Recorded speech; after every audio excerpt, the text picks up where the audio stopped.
Muito bem, meus amigos, a gente então começa. Bom dia, Lua, bom dia, Sônia.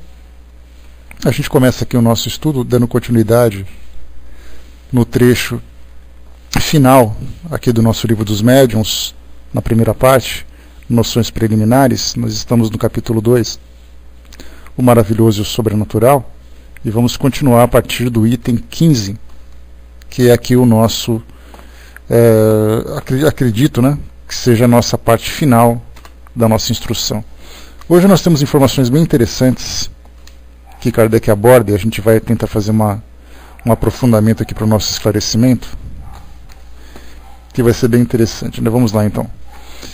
Bom, aqui no item 15, nós falamos no item 14, fazemos aqui uma breve recapitulação, de um pequeno resumo da opinião a respeito, né, dos fenômenos espirituais, por que ocorrem, como ocorrem, qual é exatamente a sua natureza, qual a sua fisiologia, qual é exatamente o seu objetivo, enfim, ele daqui 8 itens e a gente conversou bastante sobre isso também, falando sobre aqueles que fazem julgamento, da necessidade que aquele que faz algum tipo de comentário, de estar instruído a respeito do assunto, e isso serve tanto para aqueles que falam do espiritismo, como para nós que também temos ali a vontade, né, de dar a nossa opinião a respeito dos mais diversos assuntos à nossa volta, principalmente dentro do meio religioso, espiritual, que são temas que nos chamam a atenção.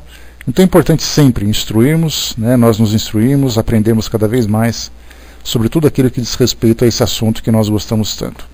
Bom dia, pessoal que chegou.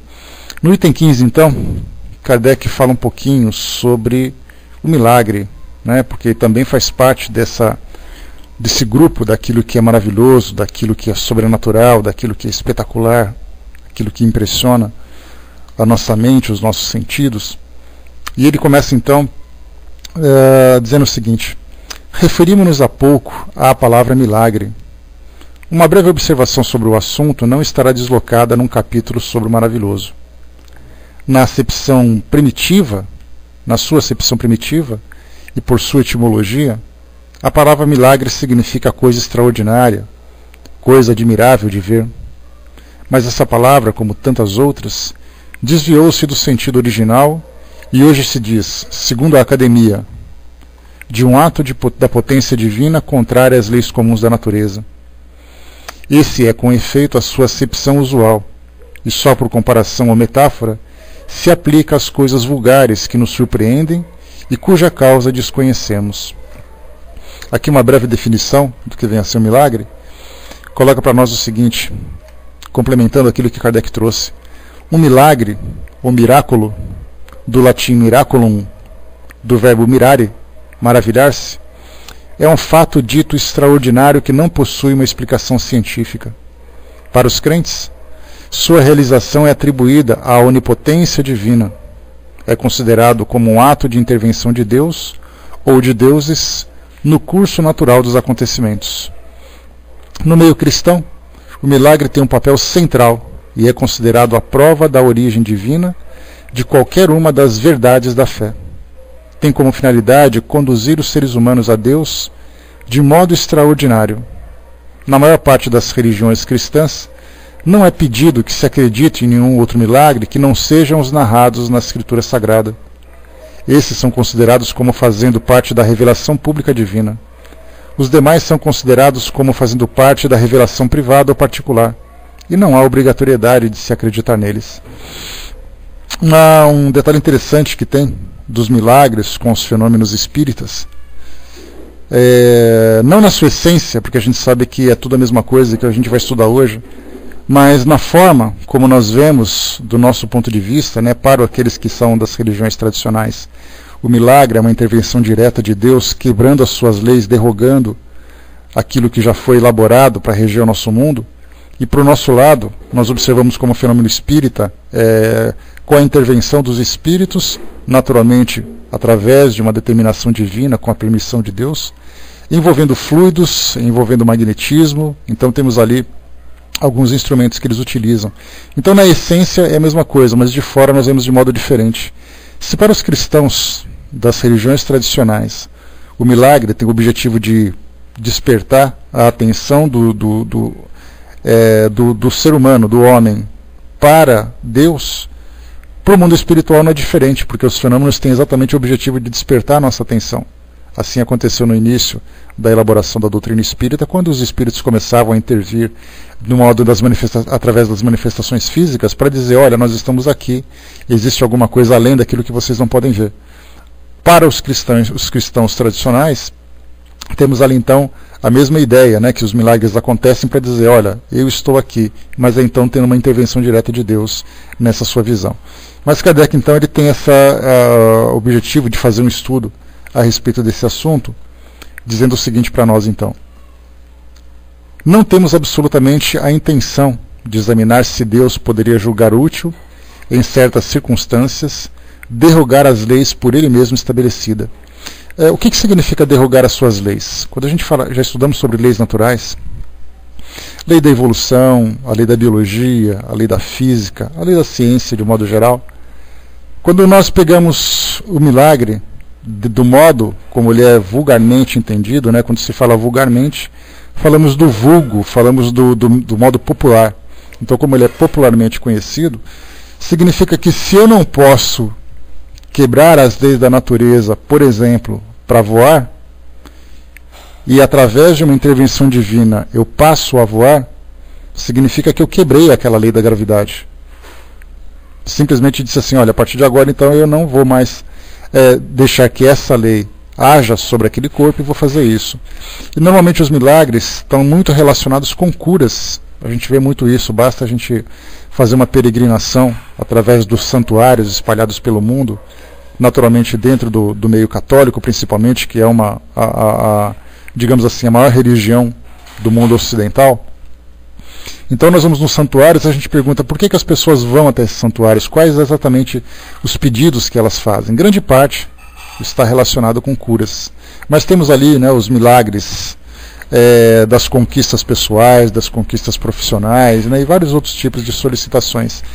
E quando são realizados, já que o homem não conseguiu fazer, e de repente surpreende-se com um fenômeno que dá aquilo que se pede, que responde àquele pedido, aí então nós colocamos o termo como milagre. Isso por não conhecermos a origem disso tudo. E aí dizemos então que já que o homem não conseguiu através das suas leis, Deus, através de uma lei própria, contrária àquela lei natural, fez com que aquilo se realizasse. Ou seja, ele derroga as próprias leis, ele derruba as suas próprias leis, intervindo diretamente. Que ele pode fazer isso dentro dessa visão normal. Nosso objetivo, diz Kardec, é somente o de demonstrar que os fenômenos espíritas, por mais extraordinários que sejam, não derrogam de maneira alguma essas leis e não têm nenhum caráter miraculoso, tanto mais que não são maravilhosos ou sobrenaturais. O milagre não tem explicação. Os fenômenos espíritas, pelo contrário, são explicados da maneira mais racional. Não são, portanto, milagres, mas simples efeitos que têm sua razão de ser nas leis gerais. O milagre tem ainda um outro caráter, isso o milagre é na visão geral, o de ser insólito e isolado. Insólito é aquilo que acontece com bastante raridade, com pouca frequência, e isolado é que ele acontece em pontos específicos, sem ser de uma abrangência geral. Ora, desde que um fato se reproduz, por assim dizer, à vontade, e por meio de diversas pessoas, não pode ser considerado um milagre. Então, quando se fala nessa questão do milagre, a gente tem ali quantas pessoas já foram atendidas. Não sei se você já tiver a oportunidade de ter contato, de conversar, conhecer alguém que já se declarou como sendo atendida por um milagre, por alguma coisa absolutamente fora dos nossos padrões conhecidos. Eu, particularmente, não conheço ninguém. Temos ali curas que são surpreendentes, situações que se revertem de um modo inesperado, né? Então as pessoas, aqueles que alimentam essa fé, dizem, olha, eu fui atendido por um milagre. E interessante que me prendeu uma situação. Eu estava dando aula para um aluno, ele tinha ali por volta dos seus 12, 13 anos, e aí então no texto que a gente estava lendo, a pergunta se fazia assim, você acredita em milagre? Ele de imediato olhou para mim e falou assim, eu acredito em milagre. Isso porque o pai dele é um pastor, inclusive amigo meu. Então ele dizia assim, eu acredito em milagre. E eu dei aquele sorriso, porque naturalmente não ia contrariar a sua crença, a sua fé. Mas eu entendi assim que do modo como ele se expressou e pela crença que ele abraça da Igreja Metodista, por ser evangélico, então ele acredita piamente nessa intervenção divina. Né? E não apenas ele como sendo uma criança, mas todos aqueles que são seguidores daquela fé. Então acreditam assim, olha, Deus pode fazer coisas que o homem não pode. Então atribui-se ao milagre. Enquanto que, quando se fala sobre os fenômenos espíritas, Kardec coloca de um modo muito mais racional. Se por acaso eu tenho uma religião, faço parte de uma religião tradicional, e vejo uma cura como um milagre, eu vejo, dentro da visão doutrinária, a cura como sendo um fenômeno explicado pela ciência espírita, né, ou pela visão espírita da ciência, né, por aqueles fenômenos dos fluidos, pela aplicação dos fluidos, pela intervenção do magnetismo, como dissemos, pelos espíritos que estão ali presentes, transmutação da matéria e tudo mais aquilo que normalmente foge ao conhecimento da ciência tradicional. Então nós temos ali dois rótulos para o mesmo fenômeno, só que cada um dando ali a causa, a responsabilidade, ou atribuindo a responsabilidade para entidades diferentes. Continuando aqui. Vocês estão me ouvindo, né, pessoal? Me dá um ok, por favor. Todo mundo quietinho aí, eu estou assustado. Estou preocupado aqui. Ok, né? Obrigado. Ou estão conversando, ou não estão prestando atenção, ou estão prestando muita atenção. Temos 3 opções ali. Espero que a última seja a verdadeira. A ciência faz milagres todos os dias, aos olhos dos ignorantes. Eis porque antigamente... Né? Então tá bom. Eis porque antigamente os que sabiam mais do que o vulgo passavam por feiticeiros, e como se acreditava que toda a ciência sobre-humana era diabólica, eles eram queimados. Hoje que estamos muito mais civilizados, basta enviá-los para os hospícios. Kardec aqui eu senti um tom de ironia da parte dele. Se no passado queimavam, ele diz assim, bom, hoje, já que estamos mais civilizados, a gente manda para o hospício. Eu senti aqui um certo tom irônico da parte dele aqui, né? Pois é, milagres acontecem, né, Wagner? Milagres acontecem. Então aqui, quando se fala sobre essa questão da ciência, a gente lembra que o homem, quando ele começa a encontrar respostas dentro da ciência para aquilo que não se conhece, ele chama de milagres. E aqui ele faz, lá um pouco mais à frente, Kardec fala sobre a questão da eletricidade. Para aqueles homens que dominavam a eletricidade, dominavam o fogo, acabavam sendo traçados, né, sendo taxados como feiticeiros, como bruxos, como pessoas diabólicas, simplesmente por terem domínio sobre algo que não conheciam. A gente lembra que no passado, principalmente nas civilizações mais primitivas, e para quem quiser conhecer um pouquinho mais sobre isso, o filme Apocalipto, do Mel Gibson, que nós já conversamos sobre isso, fala desse assunto, né, da vivência das civilizações pré-colombianas da América Central. Temos ali aquela questão das pirâmides, da escravização dos povos indígenas aqui da América e tudo mais. E ali nós temos aquele conhecimento da astronomia e da astrologia. E naquela época, alguns desses homens tinham a capacidade de fazer previsões a respeito, por exemplo, dos eclipses solares e lunares. E esse conhecimento fazia com que eles tivessem um poder que o povo não entendia. Então eles diziam, amanhã vou fazer com que o sol seja engolido. E de repente as pessoas olhavam para o céu, aquele sol começava a se esconder, e aí então, no caso do filme Apocalipto que eu citei para vocês, eles faziam sacrifícios humanos para poder acalmar os deuses, porque caso o sol fosse engolido, a terra seria destruída. Mas então, durante aquele pequeno período, os homens tinham aquele domínio sobre a natureza, só que na verdade eles apenas tinham um conhecimento que as pessoas comuns não tinham. Então esses que previam os eclipses, que previam o fim do mundo, que faziam ameaças, né? E o que acontecia? Eles então eles recebiam esse rótulo de pessoas especiais, pessoas sagradas perante as pessoas comuns, né? Que é o caso que a gente está colocando aqui. Se por acaso as suas ações proporcionavam o bem e eram aceitas pela população, eles eram endeusados. Se por acaso as suas ações contrariassem aquilo que era de aceitação comum, eles eram punidos e normalmente sacrificados. Então é bem interessante a gente analisar histórias. Inclusive lá naquele site que eu fiz, que eu falei para vocês, deixa eu pegar aqui rapidamente, só para vocês terem uma ideia. Você se lembra daquele site que eu criei, Espiritismo na Mídia Brasileira? uma pesquisa a respeito de todas as aparições ou todos os assuntos que dizem respeito aos estudos doutrinários, está aqui para quem quiser, www.spiridige.net/mídia. E eu recentemente fiz uma postagem de um artigo que foi publicado, deixa eu pegar aqui para vocês, que foi publicado na revista História Viva. E aqui eu vou fazer uma leitura rápida da sinopse. A edição de janeiro de 2010, edição de número 75, a matéria era a seguinte: Feiticeiros, a dura vida dos intérpretes do além. De intermediários entre deuses e homens, os detentores do pensamento mágico passaram a ser vistos como interlocutores do demônio. E aí tem a matéria, só vocês clicarem ali que vocês vão fazer a leitura, que é bem interessante, porque mostra como cada região da Europa, principalmente da América, tratavam essas pessoas que eram vistas como diferentes, vistas como especiais.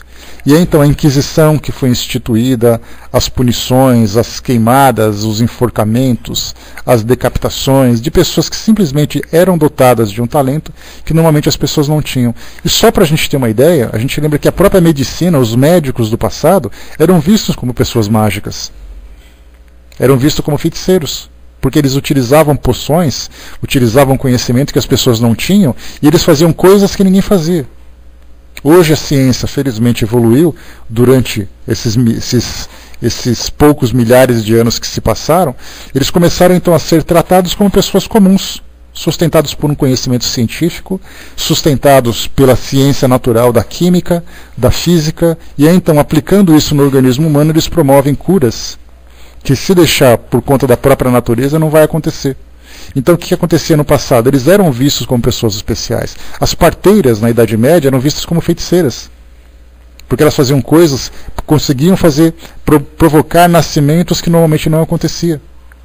Porque se por acaso a natureza tinha que fazer com que a criança saísse, e a criança não saía por causa de algum tipo de dificuldade no nascimento, na gestação, as parteiras vinham, intervinham e faziam com que a criança nascesse. Eram vistas como especiais. E muitas parteiras foram queimadas naquela época, taxadas como feiticeiras. Vemos então como era difícil a época, naquela época passada, como as coisas aconteciam. Depois de um tempo, como Kardec colocou aqui, de uma forma até jocosa, falando que, se já não são mais queimados, agora são apenas internados em hospícios, né, dada a evolução do pensamento da civilização. Continua. Que o homem realmente morto, como dissemos no início, depois vocês peguem esse link aí e guardem para vocês fazerem de lição de casa, tá? Chamadorão na próxima aula. Que o homem realmente morto, como dissemos no início, seja ressuscitado por uma intervenção divina, e teremos um verdadeiro milagre, porque isso é contrário à lei da natureza. Mas se esse homem tem apenas a aparência da morte, conservando ainda um resto de vitalidade latente, e a ciência ou alguma ação magnética consegue reanimá-lo, para as pessoas esclarecidas isso é um fenômeno natural. Entretanto, aos olhos do vulgo ignorante, o fato passará por miraculoso, e o seu autor será rechaçado a pedradas ou será venerado segundo o caráter dos circunstantes. Aqui nessa parte da ressurreição é bem interessante como o nosso pensamento se deixa levar pela nossa fantasia. Quando nós pegamos um texto como o Novo Testamento e nós vemos ali alguns casos de ressurreição, quando Jesus veio diretamente e através da sua intervenção derrogou uma lei natural. Qual a lei natural? Um corpo morto não pode reviver. Simplesmente está morto, está destruído. Mas através de uma intervenção esse corpo ressurge. E aí então é promovida a ressurreição. Os três fatos importantes, a gente lembra, né, que são 3 relatos no Antigo Testamento que fala sobre a ressurreição, muito pouco se atribui à razão. Quer dizer, você já pensou no assunto, se isso é possível realmente acontecer?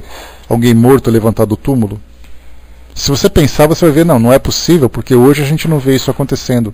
Mas a gente fala assim, mas naquela época era Jesus que estava fazendo, é outra história. Ele pode, o resto não pode. Mas mesmo assim, você pensando, é possível acontecer? Eu sei que não é possível, mas para Deus tudo é possível. Inclusive quebrar as próprias leis.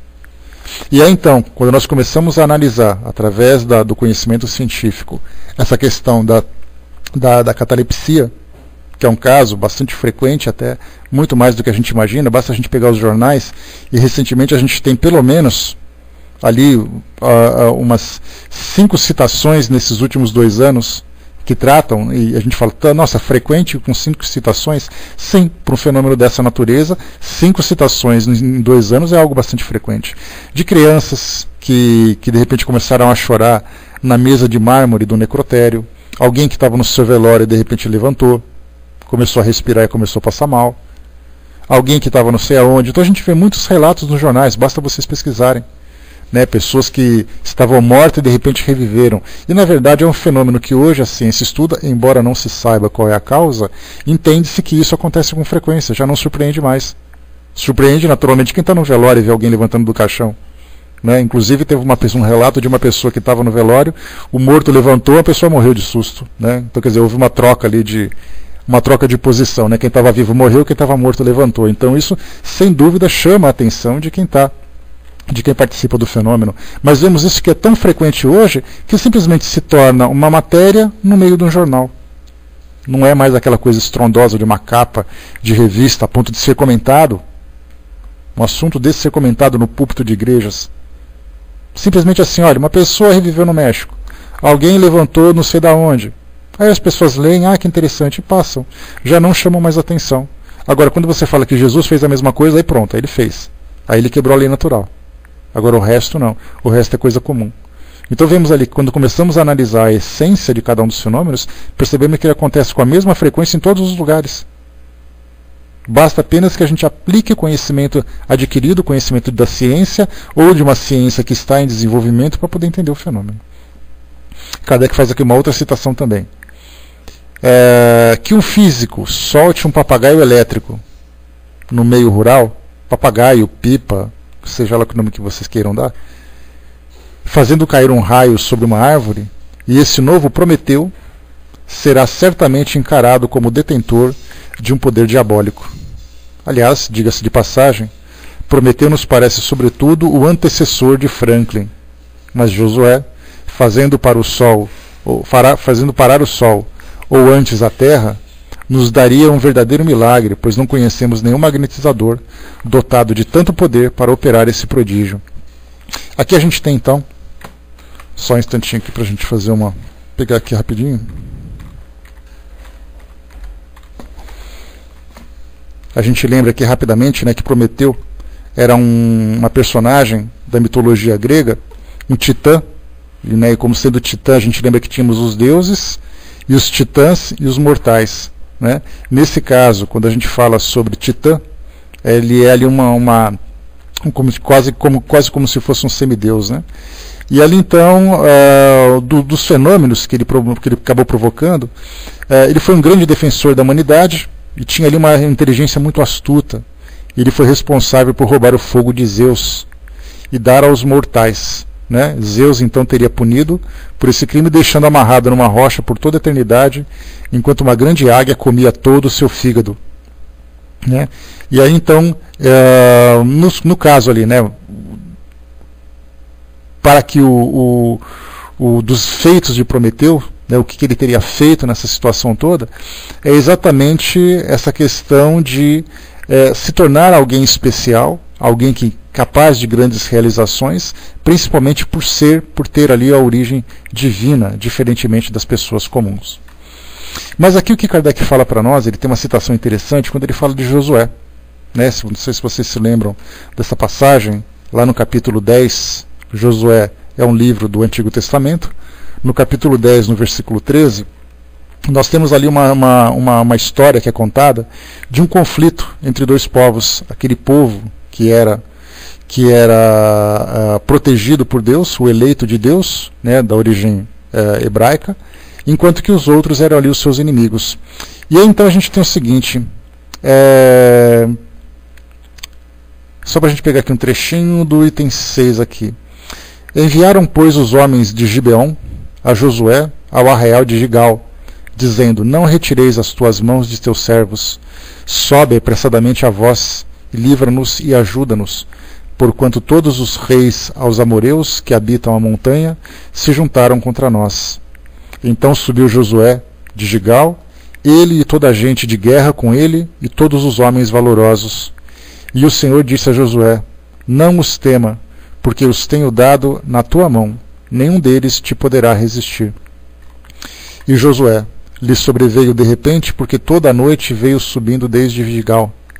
E o Senhor os conturbou diante de Israel, e os feriu com grande matança em Gideon. Aliás, esse é um dos trechos mais sanguinários que tem aqui do Antigo Testamento, né? O poder de Deus destruindo as suas próprias criaturas através de uma ação sanguinária. Conturbou Israel, feriu-os com grande matança em Gibeon, e persegui-os pelo caminho, e sob a Bet-Horon, e feriu-os até Ascas e Maquedá. E sucedeu que, fugindo eles diante de Israel, a descida de Bet-Horon, o Senhor lançou sobre eles do céu grandes pedras, até a Zeca, e morreram. E foram muitos mais do que morreram das pedras da Saraiva, dos que os filhos de Israel mataram à espada. Então Josué falou ao Senhor, no dia em que o Senhor deu aos amoreus, nas mãos dos filhos de Israel, e disse na presença dos israelitas: Sol, detém-te em Gibeon, e tu, lua, no vale do Ajalon. E o sol se deteve, essa é a questão interessante para nós. O sol se deteve e a lua parou, até que o povo se vingou de seus inimigos. O sol, pois, se deteve no meio do céu e não se apressou a pôr, quase um dia inteiro. E não houve dia semelhante a esse, nem antes nem depois dele, ouvindo o Senhor assim a voz de um homem, porque o Senhor pelejava por Israel. Aqui então esse relato da Bíblia mostra exatamente isso, alguém que teve uma capacidade de fazer com que o sol ficasse parado no meio do céu. E Kardec até faz uma correção aqui, né, porque quando ele fala sobre isso ele diz assim: mas Josué, fazendo parar o sol, ou antes a terra, nos daria um verdadeiro milagre, pois não conhecemos nenhum magnetizador dotado de tanto poder para operar esse prodígio. E aqueles que fazem a leitura do Antigo Testamento acreditam com toda a fidelidade que isso é possível. Então esse é um dos pontos importantes, esse trecho de Josué, capítulo 10, versículo 13, que fala, que mostra, por exemplo, que a Terra era o centro do universo, que o Sol girava em torno da Terra, ou seja, o geocentrismo, que era um pensamento que dominava a civilização ocidental até pelo menos o século XVI, quando vieram Galileu Galilei, quando vieram Nicolau Copérnico, trazendo a ideia do heliocentrismo, como sendo o Sol sendo o centro do universo, e a Terra girando em torno dela.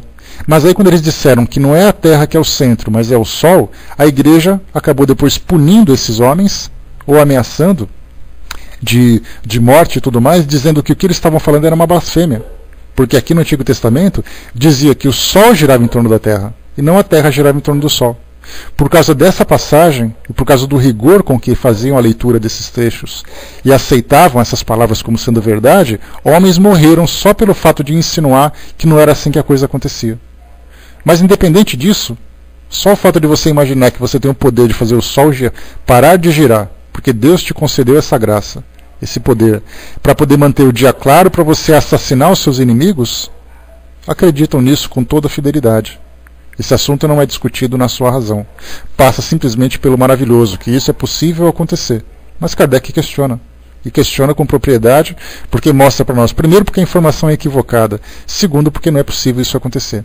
E esse trecho tem um detalhe interessante, que eu já comentei com vocês, uma situação bastante curiosa, que tem alguns, se vocês colocarem Josué, Sol e Terra no Google, vocês vão encontrar alguns artigos evangélicos que falam que a NASA tem provas de que isso realmente aconteceu, por causa de um atraso, de um pequeno período que se encontra perdido no tempo. Desde aquela época até hoje eles não conseguem encontrar um tempo perdido, um vazio. Vai com Deus, Miriam, bom dia. Um vazio ali que não consegue ser preenchido. Eles falam, tá vendo? Ó, a NASA está provando que isso de fato aconteceu. Aquele trecho de tempo perdido é exatamente esse trecho em que Josué fez com que o Sol parasse de girar. Aí a NASA, depois, né, um outro artigo também que até em inglês, foi publicado dizendo assim, olha, a gente não se manifestou a respeito de nada disso tem lógica, nada disso tem sentido. Então a instituição teve que se manifestar para poder negar isso tudo, porque nos Estados Unidos foi uma febre esse artigo. Aí depois traduziram para o português e aqui foi uma outra febre que despertou a atenção de muita gente, né? Felizmente isso acabou. Bom, De todos os fenômenos espíritas, um dos mais extraordinários, indiscutivelmente, são os da escrita direta, um dos que demonstram de maneira mais evidente a ação de inteligências ocultas. A escrita direta, ela é um fenômeno bastante interessante. Quando eles, imaginem-se numa reunião mediúnica e você pega uma folha em branco, deixa em cima de uma mesa e depois de alguns segundos um texto aparece escrito naquela mesa, sem a participação de ninguém, sem nenhum lápis, sem nenhuma caneta, nada, simplesmente aparece a escrita. Né? O Décio lembrou também a escrita direta ou pneumatografia. Né? Grafia significa escrita, pneumato significa escrito com vento, né? Escrito com ar. Então, nesse caso, a pneumatografia, pelo que Kardec relata para nós, é um fenômeno bastante raro de ser observado, mas algumas pessoas já relataram isso também. Ele é bastante curioso. Pessoas que pegam um papel, colocam dentro de uma gaveta, e quando você abre a gaveta, você tira o texto, você tira a caneta, tira ali o papel, tem um texto escrito. Então é um dos mais surpreendentes, dos mais interessantes de serem observados, porque mostra não apenas um fenômeno físico, como também um fenômeno intelectual. O fenômeno físico é aquele que nós percebemos que intervém no nosso mundo material. Intelectual é quando ele traz algum pensamento, ele tem ali uma manifestação inteligente. Então você jogar uma mesa contra a parede, não tem nada de inteligente nisso. Agora, quando essa mesa começa a se movimentar em direção a alguém, indicando alguma ideia ou dando algum sinal, ele se torna então inteligente. Isso que é importante. Continua aqui para nós. Mas por ser produzido por seres ocultos, esse fenômeno não é mais miraculoso do que todos os demais, também devido a agentes invisíveis. Porque esses seres invisíveis que povoam o espaço são uma das potências da natureza, potência que age incessantemente sobre o mundo material, também como sobre o mundo moral. E é então que Kardec coloca que um dos mais surpreendentes fenômenos espíritas, que é o da escrita direta, ainda assim, por ser mais surpreendente, ele tem uma resposta lógica, que ele é produzido por seres ocultos, por inteligências extracorpóreas. Então traz uma resposta mostrando que não existe nada de miraculoso, nada de sobrenatural, apenas uma definição que nós ainda não compreendemos por falta de informação para todos nós. Continua. O Espiritismo, esclarecendo-nos a respeito dessa potência, dá-nos a chave de uma infinidade de coisas inexplicadas e inexplicáveis por qualquer outro meio, e que em tempos distantes puderam passar como prodígios, né? Ou seja, como fenômenos especiais. Então, o Espiritismo começa a mostrar para nós os fluidos. O que são esses fluidos? A manipulação desses fluidos, o magnetismo, a ação de outras inteligências. Então começamos a juntar elementos que, em conjunto, são capazes de provocar esses tipos de fenômenos. Ele revela, como aconteceu com o magnetismo, uma lei desconhecida ou pelo menos mal compreendida, ou dizendo melhor, uma lei cujos efeitos eram conhecidos porque produzidos em todos os tempos, mas ela mesmo sendo ignorada, isso deu origem à superstição. O magnetismo hoje para nós ele é algo que nós só conhecemos através das experiências físicas. Você pega um ímã, aproxima de um objeto, esse objeto é atraído, ou você coloca através de um outro magneto com uma polaridade diferente, uma polaridade semelhante, então eles se repelem. Né? A gente lembra que os semelhantes se repelem na ciência, né? Diferente do romantismo, onde os semelhantes se atraem. Então hoje nós temos isso com experiências absolutamente normal. Você vai ali na sua geladeira, tem ali a sua margarida, né? Colada com o ímã, você tem ali uma libélula, uma borboletinha para enfeitar ali a sua geladeira. Então vai num quadro de avisos, os ímãs estão ali. Então hoje nós utilizamos o magnetismo como algo absolutamente natural. Hoje a tecnologia avançada, começando então a desenvolver ali trens que já não entram em contato mais com os trilhos, mas flutuam devido à ação do magnetismo. Então esse é o magnetismo da natureza, algo bastante comum nos tempos de hoje. Mas o magnetismo animal, como Mesmer, né, para quem quiser conhecer a história de Mesmer, tem um filme chamado Magnetismo Animal, que vocês podem encontrar, conta a história dele no século XVIII, ali, né, Kardec era magnetizador, estudou bastante sobre Mesmer, e ele desenvolveu aquela teoria, aquela ideia de que o homem possui uma energia que ela pode ser transferida para outros corpos. E essa energia sendo transferida, ela acaba depois promovendo curas, ou mesmo promovendo doenças também. E inclusive tendo esse magnetismo a ação sobre os objetos. Para quem gosta de história da Rússia, no início do século XX, temos ali Rasputin, que era ali, vamos dizer assim, um assessor espiritual da família dos czares, né? E ali então Rasputin ele ganhou uma grande fama exatamente porque a filha da czarina, o filho da czarina estava muito doente e não havia médicos que conseguiam promover curas. E Rasputin foi lá, que era um homem sem nenhum tipo de escrúpulo, um homem com viciações, um homem com falta de caráter e tudo mais, mas ele tinha essa força magnética. E ele foi e curou o filho da czarina.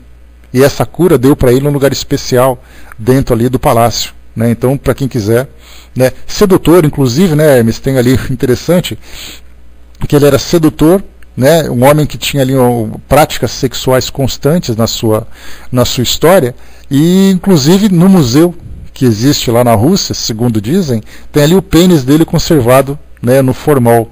Tamanho ali o absurdo da coisa, né? Então eles colocaram lá para poder mostrar que ele foi assim, né? Porque, não sei, Ju, porque ele é bem dotado, não sei exatamente o que aconteceu. Mas ele era dotado de um magnetismo muito forte, apesar de não ter escrúpulos. Então a gente lembra que mediunidade, ou no caso uma faculdade anímica, ela não escolhe uma pessoa pelos seus valores, né? Tem ali os seus objetivos que nós não compreendemos, né? Então, a história de Rasputin é interessante também, inclusive tem filmes sobre a história dele, né? Ele era pervertido, sim, isso, Ju, né? Então, até para morrer foi difícil, né? Porque disseram que envenenaram, deram tiro, jogaram ele na água, e aquele homem não morria de jeito nenhum, né? Porque fizeram uma conspiração para tentar assassiná-lo. Então, o magnetismo animal, sendo aplicado sobre esses corpos ou sobre objetos, ele provocava algum tipo de fenômeno, né? É interessante, tem um filme sobre ele, Ju, vale a pena assistir, sim, né? E era grande magnetizador. Ele era visto como um feiticeiro, praticamente, ali pelas pessoas que não conheciam, né? E então, nos tempos atuais, o magnetismo ele praticamente não existe. A gente não ouve falar de alguém que faça consultas para aplicação magnética, pessoas que estudam, dão cursos de magnetismo. Hoje nós vemos até de um lado isso, magnetismo animal. Esse é o nome do filme de Mesmer, no caso, né? E de Rasputin é o próprio nome mesmo, Rasputin.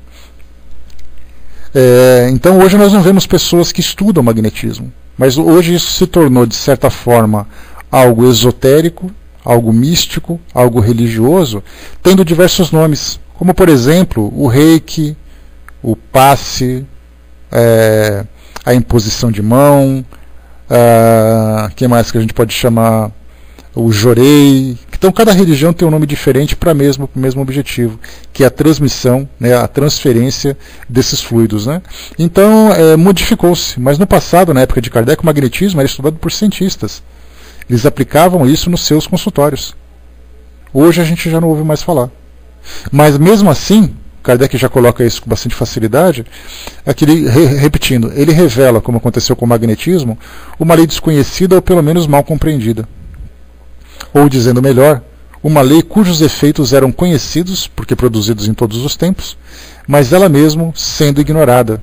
Isso deu origem à superstição. Então aqueles que eram os magnetizadores eram vistos como mágicos, como magos, como feiticeiros, como os bruxos. Até mesmo através do magnetismo induzindo a hipnose, como Kardec já estudou tantas vezes, né? Então você aplica um passe magnético, seja ele através da imposição de mão, seja através do sopro, que é uma outra técnica que a gente vai estudar futuramente aqui no nosso livro dos médiuns, você induz a pessoa a um transe sonambúlico. E induzindo ao transe sonambúlico, você pode ali participar de vários fenômenos, como por exemplo, a premonição, a vista dupla, como tantas vezes acontece, que a pessoa num estado sonambúlico, desperta nela faculdades que ela, no estado em vigília, não consegue demonstrar, né? Então isso, para quem tinha essa facilidade, né, aplicava ali um passe magnético, produzia esse tipo de fenômeno, essa pessoa era vista como especial. Mas então a gente começou a perceber que isso tudo faz parte de uma lei natural, de uma habilidade que essa pessoa tem, que é algo nada extraordinário. Continua. Eis porque os espíritas, fazendo mover uma mesa, ou com que os mortos escrevam, não fazem mais milagres do que o médico ao reviver um moribundo, ou um físico a provocar um raio. Aquele que pretendesse, com a ajuda da ciência, fazer milagres, seria um ignorante da doutrina ou um trapaceiro, né? Então, ou seja, aquele que diz assim, eu sou uma pessoa especial, eu sou capaz de fazer coisa porque eu tenho um dom divino, na verdade ele está iludindo as pessoas, ou iludindo a si mesmo, né? Principalmente porque às vezes ele acredita nisso, ele fala isso com conhecimento de causa. Então, ele diz isso acreditando e convencendo as pessoas de que realmente ele é especial. Ou se por acaso ele tiver um conhecimento de que isso faz parte de uma lei que ele domina, que as pessoas não dominam, mas ele coloca isso como especial, aí entra na parte do charlatanismo, né? Item 16, vamos lá. Os fenômenos espíritas, como os fenômenos magnéticos, passaram por prodígios antes de lhe conhecerem a causa. Ora, os céticos, os espíritos fortes, né, o espírito forte que Kardec quis colocar são aquelas pessoas que têm ali dotadas de grande razão, grande raciocínio. Os céticos, os espíritos fortes, que têm o privilégio exclusivo da razão e do bom senso, não creem naquilo que não podem compreender. Eis porque todos os fatos considerados prodigiosos são objetos de suas zombarias. Aqui no caso, bom dia pessoal que chegou, aqui no caso a gente tem um detalhe interessante, que é exatamente um fenômeno que acontece nos tempos atuais. Por que a ciência não se preocupa? Nós temos cientistas, é diferente. Eu sou um físico, eu sou um químico, eu sou um médico, e eu vou a determinado local para poder fazer um estudo de um milagre que aconteceu, de um relato extraordinário, de um relato espetacular. Mas a ciência propriamente dita, como academia, a ciência acadêmica, ela não tem a preocupação de estudar esses fenômenos, porque ela acha que, bom, já que isso é religião, é uma questão de fé, então não me interessa, porque isso aí é coisa de crendice, mesmo que muitas vezes não se tenha explicação. Quando você vai a esses centros de peregrinação, onde nós temos ali alguns relatos de fenômenos especiais que aconteceram, aquilo que é chamado popularmente de milagre, eles olham e falam assim, olha, eu não tenho explicação para isso, viram as costas e vão embora. Simplesmente assim. Não tem a preocupação de analisar o fenômeno, porque já que isso é do campo da religião, a ciência não quer se misturar, até mesmo para não se manchar, digamos assim. Porque se você se mistura com esse tipo de evento, significa que você está deixando a razão para entrar no campo do misticismo. Daí então que todos esses fenômenos são considerados objetos de zombaria, né? Exatamente, né, Hermes? Né? O pessoal gosta de trabalhar em cima do efeito e não buscar a causa. Então eles gostam assim, isso aí é milagre da cabeça dele e tudo mais. Só que, no fundo, a coisa tem ali uma origem, uma causa, e realmente aconteceu, né? O que a gente tem visto ultimamente, dentro do meio espiritualista, são as cirurgias espirituais que nós já comentamos aqui. Se você vai, por exemplo, em Abadiânia, perto ali de onde o nosso amigo Braz mora, nós temos ali o João de Deus, que é um médium com uma grande força, um grande poder, digamos assim, dentro dessa faculdade, que promove cirurgias que despertam a atenção de pessoas do Brasil e do mundo, mas que não temos cientistas investigando para saber se aquilo que ele faz é de fato o milagre, ou se aquilo é um tipo de truque, algum tipo de hipnose, seja lá como for. Aquilo é coisa de espírito, então não interessa fazer. E aqueles cientistas que têm essa preocupação em estudar esses fenômenos são muitas vezes ridicularizados pelos próprios colegas. Como é o caso que a gente tem visto, o grupo de psiquiatras, psicólogos e cientistas lá em Juiz de Fora, em Minas Gerais, que fazem estudos sobre a experiência de quase morte, que nós vimos nos jornais, vimos nas revistas que são publicadas. Então esses médicos que se dedicam a esses estudos são vistos como charlatães. O Dr. Alexandre Moreira Almeida, que já esteve aqui na nossa sala conversando com a gente, falando sobre a sua tese de doutorado, que era sobre analisar o estado psicológico dos médiums. Se nós procurássemos, por exemplo, na época em que nós conversamos com ele, foi meio que uma entrevista que eu tive a oportunidade de fazer, tive que conhecer o seu trabalho. Então peguei a sua tese, fiz ali a leitura, né, do trabalho que ele desenvolveu, das pesquisas, da metodologia utilizada, separei alguns pontos que eram importantes, mas dentro do meio acadêmico, né, aconteceu com ele, com o William Crookes no passado, e aconteceu no presente também, né, Décio? Dentro do meio acadêmico, muitas pessoas eram resistentes a essa tese que ele apresentou. Essa questão de fé, essa questão de espiritismo, essa questão de mediunidade, as pessoas falavam assim, como é que você pode conceder um título de doutor para alguém que estuda um assunto como esse? As universidades não são mais as mesmas. O assunto, porque no caso ele fez aqui, se eu não me engano, a banca examinadora era da Universidade de São Paulo, aqui em São Paulo. E é uma banca, e é assim, uma instituição bastante séria. E eles falam assim, a USP já não é mais a mesma, que fica dando espaço para esses tipos de trabalho. Só que na verdade ele cumpriu todos os requisitos para desenvolver esse trabalho. Mas aqueles que são céticos acabam exatamente discriminando. Isso não é merecedor, isso não vale a pena, é isso e aquilo. Então quer dizer, quando você apresenta um assunto, mesmo que seja um estudo de doutorado, que é um estudo extremamente chato, rigoroso, que demanda tempo, demanda despesas, demanda esforços e tudo mais, mesmo assim, com tudo aquilo que você faz, isso acaba sendo desprezado. Uma outra parte, Dr. Sérgio Felipe, que é ali o amigo da Ju, né, Ju? Dr. Sérgio Felipe, que é clínico psiquiatra, aqui de São Paulo, tem elaborado a sua dissertação de mestrado a respeito do estudo da glândula pineal, onde ele coloca ali no cérebro uma determinada glândula, que essa glândula tem responsabilidade para a conexão, para as comunicações com o mundo espiritual. Então tem aquela história dos cristais de apatita, que é um mineral, que esses minerais dão àquele cérebro a possibilidade de captar energias que não são percebidas pelo cérebro comum e tudo mais. Fez ali a sua dissertação de mestrado. Dentro do meio espírita e dentro do meio científico, ele também vem sendo julgado. Que isso não é um trabalho digno de ser feito, que isso não sei o quê. Então começam a apontar os defeitos e não simplesmente abrir as mentes e falar assim, mas será que ele está certo? Será que isso é possível? Não fazem isso porque isso envolve esse tema espiritual. E como as religiões durante muito tempo ficaram insistindo que aquilo que Deus faz a ciência não pode explicar, a ciência largou de mão. Então disse assim, então se é assim a gente não se interessa mais. Só que os fenômenos continuam acontecendo. Kardec foi ridicularizado na sua época. Kardec era um cientista. Era um matemático, era um pedagogo, fazia ali os seus estudos, o seu magnetismo. De repente ele começou a fazer estudo com espíritos. Para quê? Ele sofreu ali as piores críticas, tanto da religião, que começou a quebrar tirar aquele manto do sobrenatural, do divino, como da ciência, que começou a se envolver com essa história que só passa na cabeça dessas pessoas. Então toda vez que a ciência começa a se envolver com aquilo que é espiritual, sofre grande resistência. Mas os fenômenos estão aí, para quem quiser estudar, para quem quiser analisar. A Ju colocou, né? Pois é, né? Dissecar cadáveres não é fácil, né? E nem todo mundo pode fazer também para ver, né?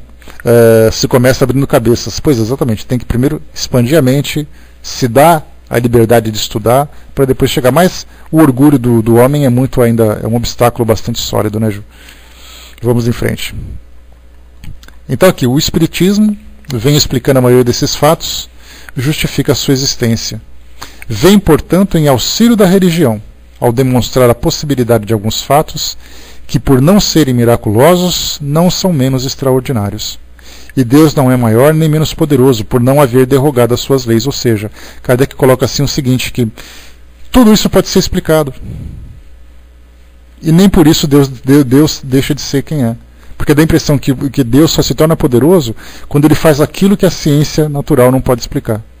Mas na verdade ele mesmo criou essas leis, e só pelo fato de ter criado essas leis já mostra a sua grandiosidade, a sua força, né? Então, temos aqui hoje o Espiritismo então trazendo explicações. E quando nós falamos de que modo que ele pode trazer essas explicações? Primeiro nós temos hoje os trabalhos de psicografias. E a gente pensa, mas o que é a psicografia de uma comunicação de um ente querido desencarnado para a família que está sofrendo? O que isso tem a ver com essa parte do aspecto científico? Quando você tem uma comunicação, e você aceita essa comunicação, você aceita a existência dos espíritos. Se você aceita a existência dos espíritos, basta entender, basta estudar quais são as capacidades que esses espíritos têm de intervir no mundo físico. Daí então que hoje as psicografias estão tão disseminadas para despertar cada vez mais a atenção das pessoas. E a mídia vem estudando isso com bastante frequência. Falando sobre curas espirituais, falando sobre psicografias, mas as curas não podem ser explicadas simplesmente dizendo tem alguém que faz. Mas quando você recebe uma comunicação do mundo espiritual, foi alguém que escreveu. Aí a história já muda. Cirurgia você não vê, você não ouve, você simplesmente observa o fenômeno. Na psicografia é uma ideia que está ali sendo registrada naquele papel, que está registrada naquela mensagem. E se essa ideia ela acaba sendo comprovada, significa que alguém fora da matéria trouxe essa ideia. Aí já vem diferente. Então nós temos ali vários tipos de fenômenos acontecendo ao mesmo tempo, para poder ali, e que se complementando, né, que se ali juntando, acaba trazendo para nós uma fundamentação muito mais sólida para esses tipos de fenômenos. Continuando. De quantos gracejos não foram objeto as levitações de São Cupertino? Vamos lá então, São Cupertino. Ele foi um santo da Igreja Católica, como tantos outros, que tinham a capacidade de voar ou de levitar. Eles eram chamados de santos voadores. Isso porque nós falamos dentro do meio católico. E é importante nós estudarmos o meio católico, porque é através dos registros dessa igreja, dessa instituição, que a gente observa esses fenômenos. Temos ali situações interessantes que foram registradas, falando, por exemplo, deixa eu pegar aqui rapidamente para vocês, num evangelho apócrifo de São Pedro, Evangelho de São Pedro, Atos de São Pedro, na verdade, que faz um relato interessante. Simão Mago, ele era um indivíduo que era contemporâneo de Jesus, e ele estava tentando fundar uma nova religião, né, porque ele era dotado de um poder de fazer esses milagres também à vista das pessoas, e aí, então ele tinha ali seus próprios seguidores. E ele tinha essa habilidade de levitar. E aí, então, dentro desses relatos do Atos de Pedro, tem uma citação que diz o seguinte: tá aqui, a morte lendária de Simão Mago. Simão está executando magia no fórum, e para provar que ele próprio é um deus, começa a voar. O apóstolo Pedro reza a Deus para que pare o voo de Simão Mago, e este para de voar em pleno ar e cai, partindo assim as suas pernas, ao que a multidão, previamente não hostil, se revolta e o apedreja até a morte. A igreja Santa Francesca Romana alega ter sido construída no lugar onde Simão Mago teria voado, afirmando assim que Simão Mago era, de fato, capaz de voar. E depois dele, Simão Mago, nós temos ali santos levitadores. A gente vai falar sobre isso mais futuramente com nossos estudos, inclusive fazendo a leitura muito interessante chamada Mediunidade dos Santos, de Clóvis Tavares, que é um relato. Cada capítulo do livro fala de um santo e das habilidades que ele tem. A gente vai falar sobre isso. Então, dos santos levitadores, nós temos, por exemplo, Santo Afonso de Ligório, Santa Catarina de Siena, São Francisco de Assis, São Francisco de Paula, São Francisco Xavier, Santa Gema Galvani, São Geraldo Magela, São Inácio de Loyola, São João Bosco, São João José da Cruz, São José de Cupertino, São Martinho de Porres, São Paulo da Cruz, São Pedro Clavers, São Pedro de Alcântara, São Felipe Neri, Santa Teresa de Áquila, aquela do coração, vocês lembram? São Tomás de Aquino, São Serafim de Sarov. Esses são alguns dos santos que tiveram registros da igreja de terem levitado. Eram santos que voavam ali, né, que faziam as suas levitações. E aqui então Kardec faz uma citação a esse respeito, dizendo o seguinte então, né? De quantos gracejos não foram objeto as levitações de São Cupertino? Entretanto, a suspensão aérea de corpos graves é um fato explicado pela lei espírita, porque envolve fluidos, envolve a participação de espíritos e faz com que, envolvendo o indivíduo em determinado fluido, ele possa levitar. Fomos testemunha ocular desse fato, e o Sr. Home, além de outras pessoas conhecidas, repetiram muitas vezes o fenômeno produzido por São Cupertino. Esse fenômeno, portanto, enquadra-se na ordem das coisas naturais. E aqui agora, falando sobre o Sr. Home, Daniel Douglas Home, ele desencarnou em 1886, era contemporâneo de Kardec, ele era um escocês, ele era espiritualista, e ele fazia muitos espetáculos de levitação, de psicografia, de movimentação de objetos, e ele promovia nessa época, né, porque ele era patrocinado por algumas pessoas ricas, porque ele era bastante influente, ele fazia ali alguns fenômenos de demonstração junto a esses grupos. E aqui só para a gente poder ter uma ideia, sua carreira na Europa. Em 1855, em uma viagem financiada por espiritualistas americanos, ele foi à Inglaterra. Ele é descrito nessa época como alto, magro, de olhos azuis e cabelo ruivo, vestido displicentemente e com uma séria doença pulmonar. Ele tinha tuberculose no caso, né? Daniel Home fazia sessões para pessoas notáveis à plena luz do dia e produzia fenômenos tais como mover objetos à distância. Isso foi presenciado, por exemplo, por Arthur Conan Doyle.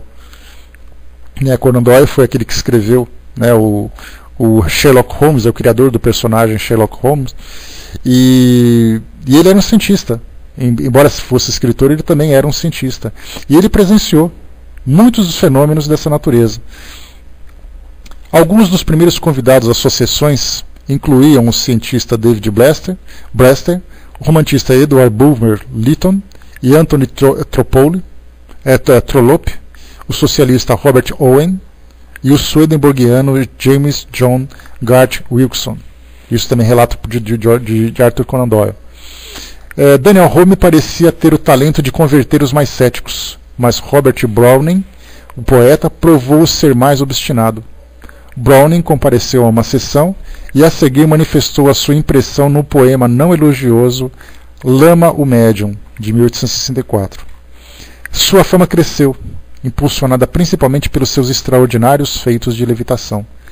William Crookes, que era cientista da época também, alegou saber mais de 50 ocasiões nas quais Home tinha levitado, muitas das quais a uma altura de 1,5 m a 2 metros do solo e à plena luz do dia. Talvez os feitos mais comuns fossem como este, relatado por Frank Padmore. Abre aspas, ele diz o seguinte: todos vimos elevar-se do chão até a altura de 1,80 m, ficar lá por cerca de 10 segundos e depois descer vagarosamente. Nos anos seguintes, ele viajou pela Europa continental, sempre como convidado de patrocinadores ricos. Em Paris, ele foi convocado às Tulheiras para desempenhar a sessão para Napoleão III. Napoleão III era sobrinho de Napoleão Bonaparte, que era o imperador da França naquela época em que Kardec viveu. Inclusive, para poder fundar a Associação Parisiense de Estudos Espíritas, foi necessário uma intervenção de um general, que era, no caso, digamos assim, o chefe de segurança de Napoleão III, para poder ter permissão, obrigado, Cindizinha, ter permissão para abrir essa instituição, né, já porque havia uma mobilização política muito grande, uma conspiração muito grande para derrubar o governo. Então eles não aceitavam, na época, nenhum tipo de fundação, de instituição que reunisse mais de 20 pessoas, porque isso sugeriria a possibilidade de uma conspiração política. Como a sociedade parisiense era de um objetivo religioso, ou espiritual, filosófico, aí então Kardec obteve uma permissão para isso, inclusive com um texto que foi documentado, né, que nós temos aqui a documentação também. Então Napoleão III, nesse caso, para poder fazer essa apresentação para ele. Ele desempenhou para a rainha Sofia da Holanda, que escreveu essa experiência. Ela relatou o seguinte: eu o vi 4 vezes. Eu senti uma mão tocando a ponta dos meus dedos, um sino dourado pesado movendo-se sozinho de uma pessoa para outra, vi meu lenço mover-se sozinho e retornar para mim como com um laço. Ele mesmo é um jovem pálido, doentio, bastante bonito, mas sem uma aparência ou qualquer coisa que pudesse fascinar, quer assustar alguém. É maravilhoso, eu me sinto tão feliz de ter visto isto. E aí depois conta a história dele, né, que ele tinha ali os seus problemas pessoais também. Mas então esse foi Daniel Douglas Home, que Kardec faz a citação dele como sendo um médium de um grande potencial de efeitos físicos. Então, voltando aqui para nós, né, fomos testemunha ocular desse fato, e o Sr. Home, além de outras pessoas conhecidas, repetiram muitas vezes o fenômeno produzido por São Cupertino. Esse fenômeno, portanto, enquadra-se na ordem das coisas naturais. No número de fenômenos desse gênero, temos de colocar em primeira linha as aparições, que são os mais frequentes. A da Salete, que dividiu o próprio clero, não tem para nós nada de insólito. Não podemos afirmar com segurança a realidade do fato, porque não temos nenhuma prova material, mas o consideramos possível em vista dos milhares de fatos semelhantes e recentes que conhecemos. Acreditamos neles, não somente porque verificamos a sua realidade, mas sobretudo porque sabemos perfeitamente como se produzem. Queiram reportar-se à teoria das aparições, que damos mais adiante, e verão que esse fenômeno se torna tão simples e plausível como uma infinidade de fenômenos físicos que só parecem prodigiosos quando não temos a chave da sua explicação. Bom, quando se fala em Salete, falamos de Notre-Dame de Salete, né, ou seja, Nossa Senhora de Salete. Faz parte de um daqueles fenômenos, né, no caso dessa aparição, aconteceu ali na época de Kardec, em 1846, numa cidade francesa, né, no Monte Salete, onde teve a aparição de Nossa Senhora. E essa aparição, como tantas outras, elas são chamadas de aparições marianas. Isso porque Maria, a mãe de Jesus, que tem ali o título de Nossa Senhora pela Igreja Católica, ela promoveu, né, ou ela teve algumas aparições, alguns fenômenos de aparições que são considerados de origem sobrenatural. E no caso ali, uma ou mais pessoas tiveram a oportunidade de vê-la. E elas, no caso, são chamadas de videntes, né? E aí nós temos, só para vocês terem uma ideia, a lista de aparições de Nossa Senhora, ou de Maria, ela, desde o ano de 39, depois da sua assunção, né, ou depois da sua ascensão, ela apareceu intitulada, por exemplo, como na Espanha, como sendo Nossa Senhora do Pilar. Depois teve ali em 352, 1061, 1208, 1251, 1432, 1531, 1579, 1594, 1600, 1608, 1612, 1664, 1718, 1717, 1753, 1930, em Paris, chamada também Nossa Senhora das Graças, 1846, Nossa Senhora de La Salette, 1850, Nossa Senhora de Linchery, 1858, Nossa Senhora de Lourdes, na França também, no Santuário de Lourdes, 1859, Nossa Senhora do Bom Socorro, nos Estados Unidos, Nossa Senhora da Esperança, e assim vai, e até o mais famoso para nós, Nossa Senhora de Fátima, onde aqueles três pastores, né, Lúcia, Jacinta e Francisco, tiveram a oportunidade de presenciar a manifestação dela. Então, a princípio, né, isso em 1817, mas tivemos em 18, em 32, 33, 40, 96, Nossa Senhora da Consagração em Malta, na ilha de Malta, tivemos a aparição. 1988, Virgem Púrpura Dolorosa do Umbi, na Espanha, em Bilbao, também teve a aparição mais recente. 44, 45, a mais recente delas, deixa eu ver aqui no nosso texto, 1980, em Taiwan, Nossa Senhora da China apareceu para 9 budistas. 1980 na Nicarágua, Virgem de Capua, de Cuapa. 2002 na Espanha, Nossa Senhora das Dores do Prado Nuevo. 2004, Rainha do Amor na Itália. 1988 em Belpasso, na Itália também, Nossa Senhora de Belpasso. 1988 no Paraná, no Brasil, em São José dos Pinhais, Nossa Senhora Rosa Mística. E o mais recente de todos eles, deixa eu ver aqui, 2001, no Egito, em Assuit, Nossa Senhora de Assuit. Então todas essas aparições de Nossa Senhora, que Kardec citou aqui para nós, já que quando se fala em Salete, lá no Monte Salete, era uma situação que aconteceu próximo a Kardec, Salete na França, Kardec em Paris, e aí então aconteceu essa aparição e virou aquele burburinho todo. Todo mundo falando, a mídia relatando, peregrinos, né, peregrinações foram realizadas, e ele falou assim, olha, nós não presenciamos, mas o que tem de impossível numa aparição?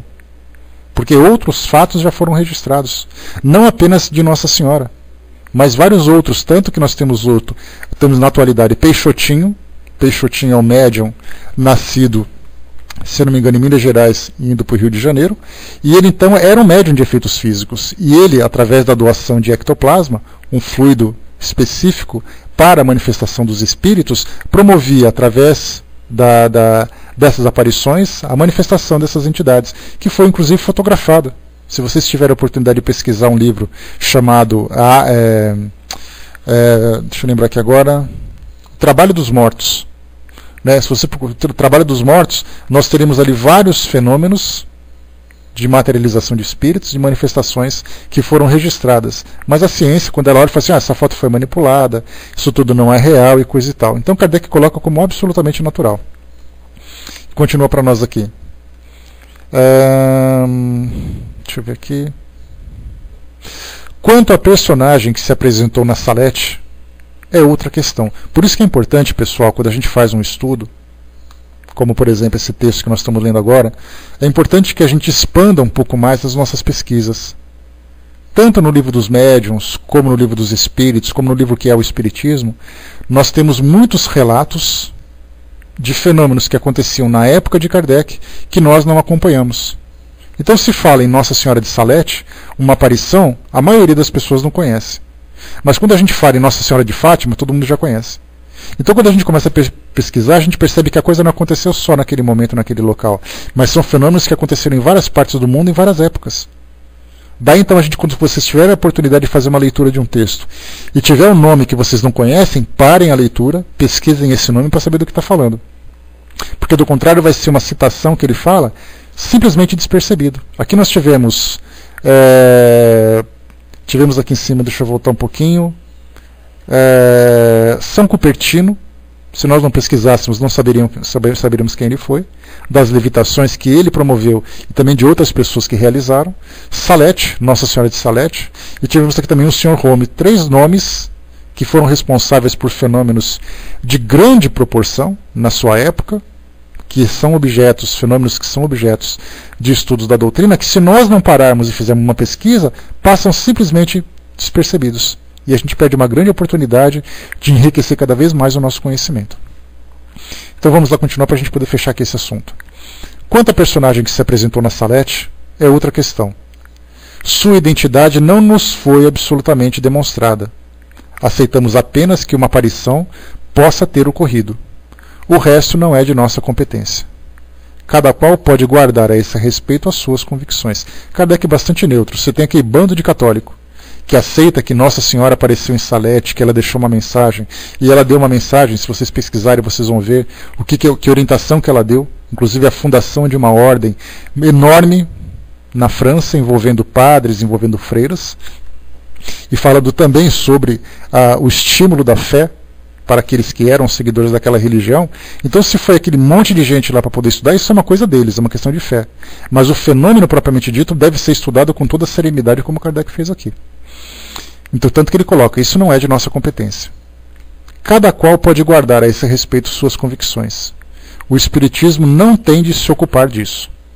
Dizemos apenas que os fatos produzidos pelo Espiritismo revelam novas leis e nos dão a chave de uma infinidade de coisas que pareciam sobrenaturais. Se alguns desses fatos considerados miraculosos encontram assim uma explicação lógica, isso é motivo para que não se apressem a negar o que não compreendem. Então, inclusive essa questão da aparição de Fátima, naquele livro que eu já citei para vocês várias vezes, O Mundo Assombrado pelos Demônios, o livro de Carl Sagan, que fala sobre a necessidade do ceticismo para sair dessas ilusões e fantasias de milagres, aparições, alienígenas e tudo mais, que ele falava que eram os demônios da ignorância que povoavam a mente das pessoas. Inclusive na capa do livro é bem interessante, assim, uma capa toda preta com uma vela acesa no meio, e essa vela significa exatamente a luz da razão. E ele fala que no caso de Fátima, daquela manifestação que teve, foi como se, digamos assim, foi uma histeria coletiva. É o modo como ele descreve aquele fenômeno. Então ele falou, houve uma histeria coletiva, várias pessoas se iludiram ao mesmo tempo, porque não tem nada de sobrenatural naquilo ali. Aquilo foi uma fantasia da mente das pessoas. Só que a doutrina coloca para nós, estudando a intervenção dos espíritos no nosso mundo físico, no mundo corpóreo, vê que aquilo é possível. Até porque já se identificou a presença dos espíritos. Daí então, se você identifica que os espíritos existem e começa a entender de que forma que eles interagem com o mundo material, nós começamos a entender os fenômenos. Carl Sagan era um cético. Ele era um ateu, cético, um homem racional, embora todo o seu conhecimento, todo o seu grande serviço prestado na difusão da astronomia para a população geral, saindo dos meios acadêmicos, ele tinha essa questão do ceticismo dele. Aí, como eu sempre falo, eu queria ser uma mosca fluídica para ver ele acordar no mundo espiritual, para ver o que ele ia descobrir de novidade. Então, esse é um dos casos tanto de Fátima como tantas outras aparições também. Os fenômenos espíritas são contestados por algumas pessoas precisamente porque parecem escapar às leis comuns e não podem ser explicados. Dá-lhes uma base racional e a dúvida cessa. A explicação nesse século em que ninguém se satisfaz com palavras é, portanto, um poderoso motivo de convicção. Quando Kardec fala sobre neste século em que ninguém se satisfaz com palavras, nós falamos daquele período do iluminismo na Europa. Iluminismo diz respeito a iluminar a mente das pessoas com a razão. Então, nessa época do iluminismo, foi um divisor de águas. Naquele período da Idade Média, que era ali, digamos, dominada pelo pensamento religioso, tudo dizia respeito a Deus, a demônio, e de repente, na época do iluminismo, a razão começou a dominar, começou ali a afrontar o pensamento religioso. Quando a gente fala que Paris é a cidade-luz, não é porque ela é iluminada por lâmpadas, mas porque a luz da razão brotou naquele local. E do iluminismo nasceu a Revolução Francesa, a independência de vários países e tudo mais. Então ele colocou que naquela época, em que a luz da razão era dominante, as pessoas não podiam se deixar dominar pelas fantasias, pela ilusão, pelas crenças. Era necessário colocar palavras justificativas, afirmativas, que dessem uma base real para aqueles fenômenos. Assim vemos todos os dias pessoas que não presenciaram nenhum fato, não viram uma mesa mover-se, nem um médium escrever, e se tornaram tão convictas como nós, unicamente porque leram e compreenderam. Olha falando da gente aqui. Quantos de nós já presenciamos fenômenos mediúnicos? Mas quantos de nós acreditamos na possibilidade deles acontecerem? No caso, por exemplo, de Fátima ou de Salete, a gente não estava lá, a gente não presenciou. Mas nós acreditamos que isso é possível? Sim, porque a manifestação dos espíritos foi testemunhada e outras vezes documentada, justificada. Então nós não vimos os fenômenos não presenciamos, mas aceitamos a possibilidade.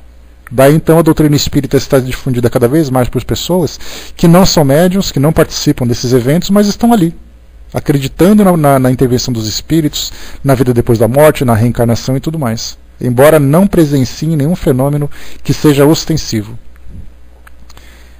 Só se devemos crer no que vemos com os nossos próprios olhos.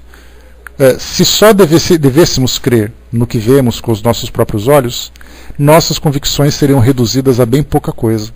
Ou seja, não basta apenas ver para crer. A razão também nos traz ali elementos preciosos para formatar a nossa crença, né? O Hermes colocou, talvez não estejamos preparados para ver certos fenômenos, embora tenhamos estudado. Eu não vejo não, Hermes. Eu acho que se a gente, por exemplo, se eu quiser ver um fenômeno, basta eu me afiliar a uma associação espírita, basta eu estudar, basta eu manifestar a minha intenção de participar das reuniões mediúnicas. Então, quer dizer, eu não preciso ver isso acontecer no meu dia a dia. Basta que eu me interesse pelo assunto, que eu estude, que eu vá, por exemplo, a Abadiânia, que eu vá até Uberaba, que eu vá a qualquer centro espírita que tenha manifestação pública, que a gente presencia. Aqui mesmo no Pautal que isso acontece toda semana. A gente lembra que todas as quartas-feiras, às 19h30, e aos sábados, às 19 horas, durante as palestras do Centro Espírita Leão Denis, há ali a psicofonia, onde os espíritos, através da mediunidade, trazem uma mensagem a todos aqueles que participam da palestra. E como essa mensagem era transmitida aqui pelo Paul Talk, nós podemos presenciar aqui, na internet. Então é muito simples isso acontecer. Então basta que os fenômenos não venham ao nosso encontro, somos nós que temos que ir ao encontro deles, pelo menos assim de uma forma genérica. Então basta que eu ir a um lugar onde isso acontece, observar, vá no centro de Umbanda e observe o que acontece nas sessões mediúnicas deles. Vá no centro espírita e observe o que acontece numa reunião mediúnica. Vá numa igreja, onde há incorporação e há aquelas sessões de descarrego que eles fazem, nós vamos presenciar com toda a facilidade, com toda a naturalidade. Temos ali simples, então basta a gente ter um interesse em conhecer. Se eu não tenho interesse em conhecer, eu não vou a lugar nenhum, mas também eu nunca vi nada, e nem vai ver. Se você quer ver um avião, vá até o aeroporto. Não espere que o avião pare na porta da sua casa. Você quer ver um navio? Vá onde tem navio. Se você não vai, você nunca vai ver. Então, quer dizer, eu não acho que nós não estamos preparados. Eu acho que nós temos que nos preparar e demonstrar também a intenção para poder conhecer. Bom, pessoal, fechamos por aqui o nosso trabalho. Fechando aqui, então, essa questão do maravilhoso e do sobrenatural. E aí, então, espero, né, que ter passado para vocês aqui algumas informações que são pertinentes, né, a esse nosso assunto, porque esse capítulo ele desmistifica muita coisa. Sai daquela questão da crença pessoal e entra numa lógica que pode ser acompanhada, que pode ser estudada através de leis que, embora não sejam conhecidas pela ciência tradicional, começam a ser entendidas através de uma visão desse mundo invisível, né? Então fechamos por aqui esse nosso estudo.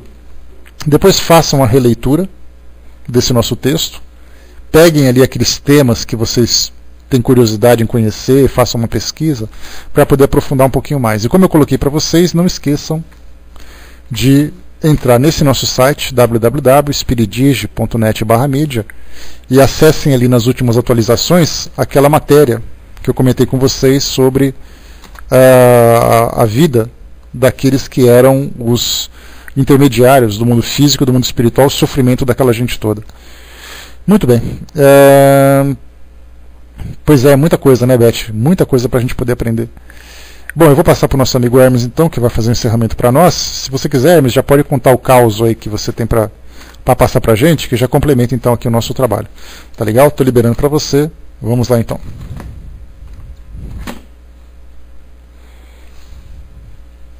Ok, muito bem. Bom dia, gente. Bom dia a todos. Forte abraço. Estou sendo ouçado. Muito bem.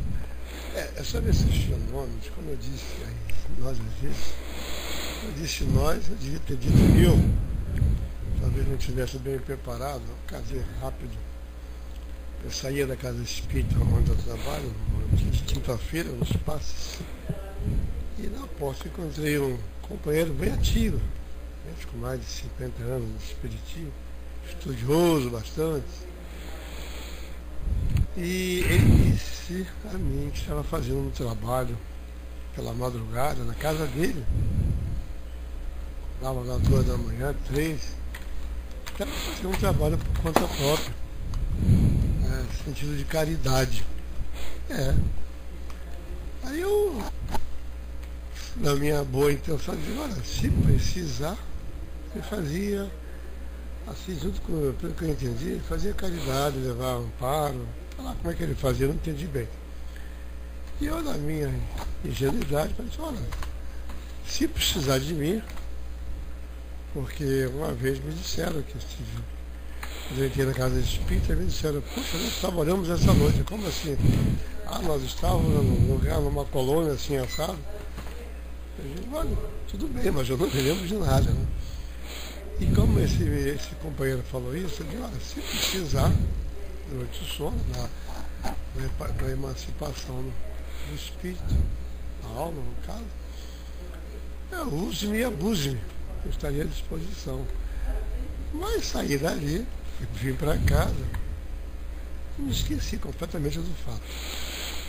Eu sei que de madrugada eu acordei sentindo a presença de alguém. Eu tive a nítida impressão de ver uma pessoa assim na minha frente, mas sem gesticular, até com uma cara de coitado, como chamando, vamos, coisa assim. Caramba, eu até tenho vergonha de contar. Eu me arrepiei todo e comecei a rezar. Meu Maria, foi depois de manhã. De manhã comecei a pensar, digo, como eu sou um animal, me ofereço para fazer uma coisa e me esqueço. Ou seja, eu não me preparei, né? Se eu tivesse me deitado com aquela intenção, talvez não tivesse tido aquela reação. Nessa altura a entidade está perto de mim, foi embora correndo, com mais medo de mim do que eu dela nessa altura. Então, por isso que eu falei, nós vezes queremos ver, mas não estamos preparados. Principalmente se estivermos sozinhos. Quem está no grupo a gente até vai, mas sozinho o cara tem que estar preparado, né? E eu não me preparei. Então, por isso que é recomendável, quando a gente se deita, fazer uma oração, estar